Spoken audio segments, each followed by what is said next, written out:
अस्सलाम वालेकुम दोस्तों, आज मैं आपको स्टेबलाइज़र में रिले कैसे लगते हैं और ये मैंने रिले यहाँ पर रख दिया। इसको अभी मैं फिट करूँगा। तो यहाँ पर मैंने नंबर लिख दिया। इसमें एक हमने स्टेप डाउन रखा और 3 लूप में जो है हमने इसमें सेकेंडरी वाइंडिंग रखा। इसमें ये तो हमारा कॉमन हो गया। अभी उसके बाद हमारे जो कनेक्शन जो लूप हमने निकाले वो टोटल 5 है। 1 2 3 4 5। सबसे पहले ये पहला लूप, यहाँ मैंने 1 नंबर लिखा है। ये देखो, जैसे हमने 220 की वाइंडिंग करके हमने जो कनेक्शन बाहर निकाला, तो मैंने 220 वाइंडिंग करके कनेक्शन बाहर से नहीं निकाला। तो मैंने क्या किया, इसको एक यानी थोड़ा सा अंदर रख दिया, यानी स्टेप डाउन में रख दिया। ये मैंने 170 वोल्ट पे मैंने एक इसमें कनेक्शन निकाला, 170 वोल्ट निकाला। और दूसरा जो कनेक्शन है इसमें लूप में निकाला 2 नंबर, वो हमने निकाला 220 पे। तो सबसे यहाँ पर अगर हम इनपुट देंगे यानी लाइट की, और यहाँ पर हम अर्थ देंगे यानी ग्राउंड, तो अर्थ तो सारा एक ही होगा। अभी हम बात करेंगे अपने इनपुट वोल्टेज की।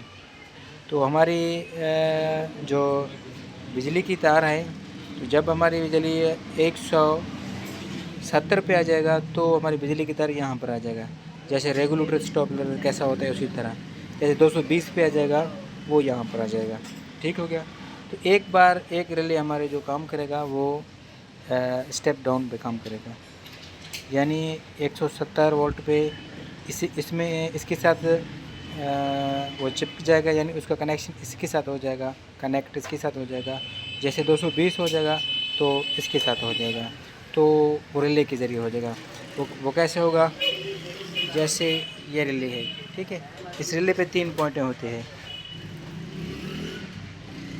1 2 3। ये सेंटर पॉइंट है।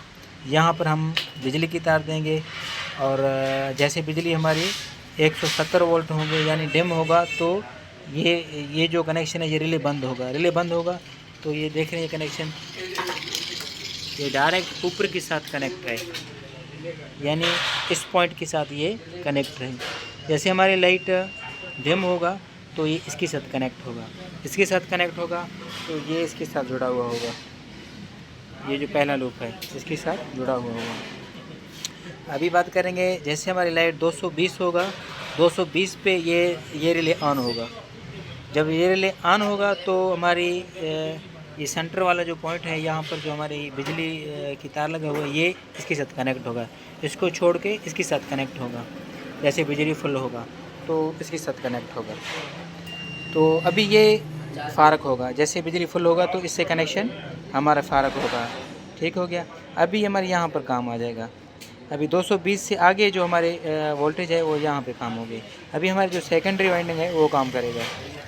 तो इसके साथ, और ये जो 2 नंबर है, 2 नंबर और इसके ऊपर वाले, ये जो सेंटर है इसके ऊपर वाले, ये इसके दोनों कनेक्शन हम साथ में मिलाएंगे। साथ में क्यों मिलाएंगे, तो ये ऐसे काम करेगा जैसे अभी हमारे जो आउटपुट है, आउटपुट वोल्टेज वो कहाँ से निकलेंगे। आउटपुट वोल्टेज हम, ये तो मैंने टाइमर के लिए रख दिया ये रिले। अभी इसको छोड़ देता हूँ, ठीक है। यह सेंटर पे रखेंगे, सेंटर पे हम आउटपुट रखेंगे। तो इसमें हम एक कनेक्शन करेंगे, ये जो पॉइंट है, ये पॉइंट इसके सेंटर से हम कनेक्ट करेंगे, इसके सेंटर से, क्योंकि यहाँ से लाइट डायरेक्ट यहाँ से तार आ जाएगा हमारे यहाँ पर, तो यहाँ से कनेक्ट होगा। यहाँ से डायरेक्ट आकर ये यहाँ से कनेक्ट होगा, तो ये डायरेक्ट यहाँ से कनेक्ट होगा। तो हमारी जो जैसे हमारा बिजली 220 हो जाएगा तो ये सारे रिले जो है ना, सारे रिले ये ऑफ हो जाएंगे, यानी ये बंद होंगे। सिर्फ ये एक रिले ऑन होगा, ठीक है। सारे रिले बंद होंगे। जब बंद होंगे तो हमारी जो आउटपुट जो हमारा कनेक्शन है तो वो यहाँ से आएगा, तो इसके साथ कनेक्ट होगा। लेकिन इसके साथ ये भी कनेक्ट होगा।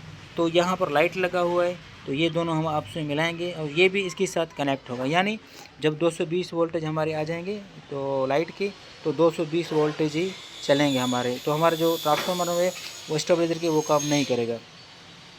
ठीक हो गया।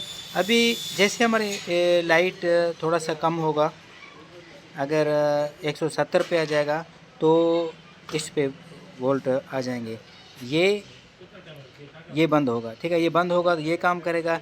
जैसे जैसे वोल्टेज कम होता जाएंगे तो ये ऑटोमेटिक हमारे जो रिले है जो हम इसमें सेटिंग करेंगे, जो दूसरा सर्किट लगाकर छोटा सा, तो वो ऑटोमेटिक ये बंद होता जाएंगे।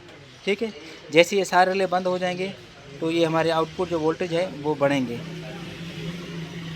तो इस तरह से इसका कनेक्शन होता है ट्रांसफार्मर का स्टेबलाइजर के।